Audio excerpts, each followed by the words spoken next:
안녕하세요. 유리마나입니다. 나날이 신고가를 경신해가며 이제는 시가총액에서 애플의 턱 밑까지 치고 올라온 엔비디아입니다. 아직 3월도 다 끝나지 않았음에도 이 기업의 주가는 올해 들어 벌써 80% 넘게 올랐는데요. 국내 투자자들 사이에서도 지난 한 달 동안 압도적인 순매수를 기록하며 많은 사랑을 받고 있죠. 2022년 10월부터 지금까지 현재 진행형으로 이어가고 있는 이 역대급 랠리에 많은 이들이 여기에 열광하고 있기도 하지만 동시에 그만큼 버블일 가능성에 대한 우려도 커지고 있는데요.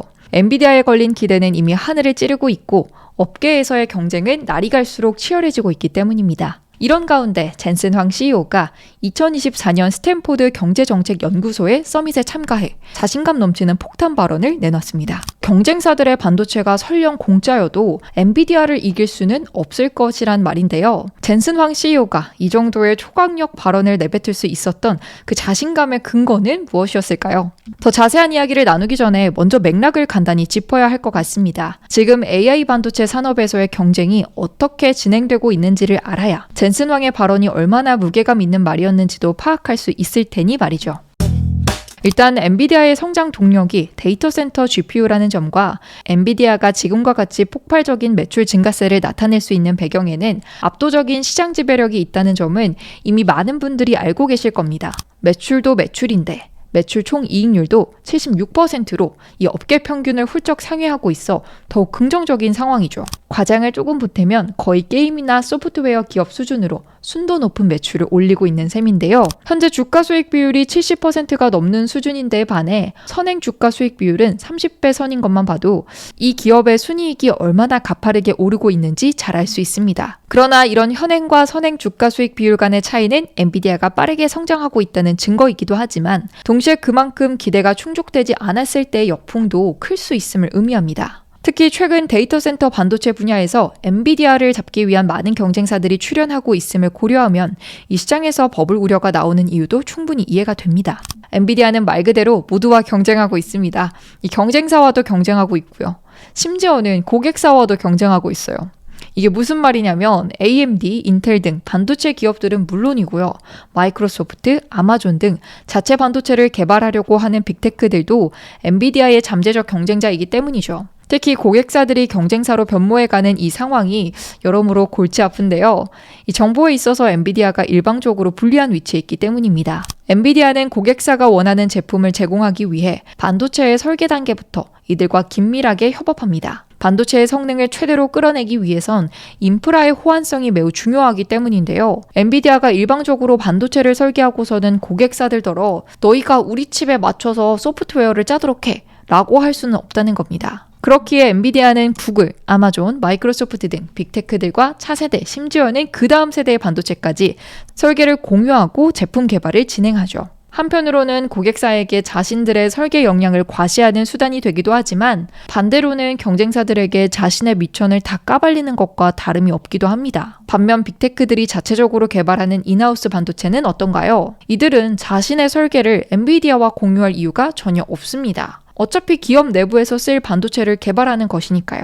치고 올라오는 동종업계 경쟁사들과 자체 반도체 개발로 인한 고객사들의 이탈. 이 두 가능성이 겹쳐져서 엔비디아의 성장세를 흔들어 놓기라도 한다면 그때는 엔비디아 역시 이 버블 소리를 면하기 어려운 상황에 놓이게 될 텐데요. 그럼에도 젠슨 황 CEO가 이렇게 자신감 넘치는 발언을 할 수 있었던 이유를 알아보겠습니다. 젠슨 황의 근거 있는 자신감의 원천은 압도적인 TCO에 있었습니다. TCO는 토탈 코스트 오브 오퍼레이션의 준말인데요. 글자 그대로 데이터 센터를 운영하기 위한 비용을 의미합니다. 엔비디아와 반도체 기업들 간의 경쟁을 외부에서 바라보는 사람은 반도체의 성능, 가격 등을 1차적으로 비교하게 됩니다. 따라서 엔비디아의 경쟁사에서 이 엔비디아의 반도체와 성능은 근접하면서 가격은 더 낮은 제품을 내놓게 되면 엔비디아의 지위가 흔들리지 않을까 우려하게 되는 거죠. 그런데 실제로 엔비디아의 반도체를 사서 쓰는 기업들의 입장은 전혀 다릅니다. 이들에게는 반도체의 가격, 성능도 다 중요하지만 그 이상으로 반도체를 구매한 이후 데이터 센터를 운영하는 데 들어가는 총 비용이 제품 선택에 있어 중요한 요인이 됩니다. 에너지 비용, 소프트웨어 비용 등 말이죠. 반도체를 구매하는 비용이야 한 번의 지출로 끝이지만 데이터 센터 운영비는 반복적인 비용이니 말이죠. 그리고 젠슨 황 CEO는 이런 맥락에서 이 엔비디아의 반도체가 경쟁사 대비 압도적인 우위를 지녔다고 말하고 있는 겁니다. 고객사 입장에선 엔비디아의 TCO가 너무나도 좋기 때문에 설령 경쟁사의 반도체가 공짜이더라도 엔비디아의 제품을 구매하는 것이 더 비용을 줄이는 선택이 된다는 것이죠. 엔비디아의 TCO가 좋은 이유는 여러 가지가 있는데요. 대표적으로 뛰어난 전성비가 있습니다. 데이터 센터는 현존하는 인프라 중 단위 면적당 가장 많은 전력을 잡아먹는 시설입니다. 통상적인 상업 오피스 빌딩과 비교해 10배에서 50배까지도 더 많은 전기를 사용하죠. 미국 에너지부 자료에 따르면 데이터 센터는 미국 전체 전력의 2%를 소비하는데요. 미국 전역의 데이터 센터가 고작 5,400개 남짓임을 고려하면 이 수치가 얼마나 말도 안 되는 수준인지 짐작이 되실 겁니다. 현재 엔비디아의 플래그십 GPU인 H100은 이전작인 A100과 비교해 적용에 따라 4.6배에서 최대 8배의 성능을 구사하는데요. 성능은 늘리면서도 에너지 소비는 3.2배에서 5.6배까지 줄였습니다. 결과적으로 총 소요 비용은 3배에서 5.3배까지 줄어드는 효과를 가져왔고요.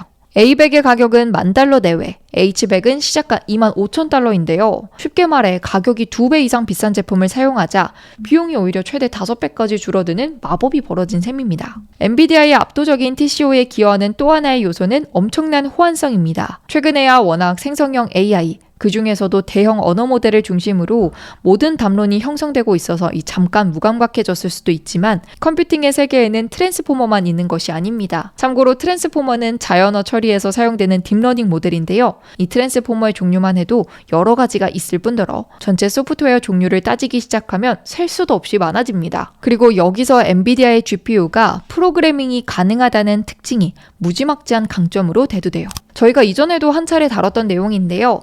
엔비디아는 쿠다라는 업계 최고의 소프트웨어 인프라를 구축하고 있습니다. 이 플랫폼을 기반으로 엔비디아의 GPU를 사용하는 개발자들은 프로그래밍을 통해 아키텍처를 자신들이 원하는 특정 작업에 최적화할 수 있죠. 일례로 젠슨 황 CEO에 따르면 엔비디아 GPU는 시퀄과 호환이 되는 유일한 가속기인데요. 시퀄은 1970년대에 개발돼 데이터베이스를 관리하고 조작하기 위해 오늘날까지도 사용되는 프로그래밍 언어입니다. 이를 비롯해 엔비디아 GPU는 그야말로 현존하는 거의 모든 소프트웨어의 가속을 위해 사용될 수 있는 막강한 호환성을 지니고 있습니다. 데이터 센터가 생성형 AI 기업에게만 필요한 것은 아닙니다. 금융 서비스 기업, 제약, 방산업체, 제조업 기업, 사실상 요즘은 소프트웨어 솔루션을 사용하지 않는 산업이 더 드물 지경이죠. 이처럼 방대한 컴퓨팅의 세계에서 엔비디아 아키텍처는 이미 하나의 표준으로 자리 잡아 있습니다. 구글, 마이크로소프트, 아마존 등 클라우드 빅테크들이 자체적으로 개발하고 있는 인하우스 반도체는 생성형 AI에 특화된 반도체입니다. 그런데 이 기업들이 자신들의 클라우드 인프라를 생성형 AI에만 사용하느냐? 아니죠. AWS의 고객사 목록만 봐도 디즈니, 스냅, 버라이존 등 다양한 산업의 기업이 포함되어 있는데요. 클라우드 기업들이 고객사에게 지속적으로 원활한 클라우드 서비스를 제공하기 위해선 여전히 엔비디아 GPU를 사용해야 한다는 뜻입니다. 결과적으로 반도체의 배포 시간, 퍼포먼스, 활용성, 유연성 등을 모두 고려할 때 고객사 입장에서는 엔비디아의 반도체만큼 가성비가 잘 나오는 반도체가 없다는 것이죠.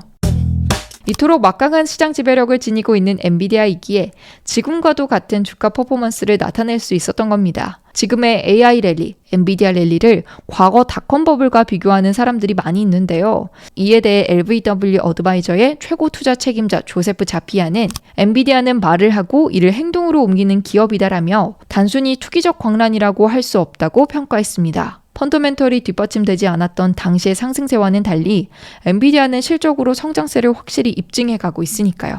엔비디아 랠리를 보고 있으면요. 한편으로는 애플과 단순 비교에 매출도 순이익도 아직 절반도 안 되는 이 기업이 시가총액은 벌써 비등한 수준으로 올라온 것이 맞나 싶기도 하고 또 막상 계속되는 엔비디아 GPU의 수요 강세를 보고 있으면 미래 가치가 지금의 주가를 충분히 정당화해줄 수도 있을 것 같고 여러모로 생각이 복잡해지는데요. 신중한 투자 판단이 그 어느 때보다 중요해 보입니다. 머니 네버 슬립 뉴스레터와 네이버 프리미엄 콘텐츠 지금 바로 구독해보세요.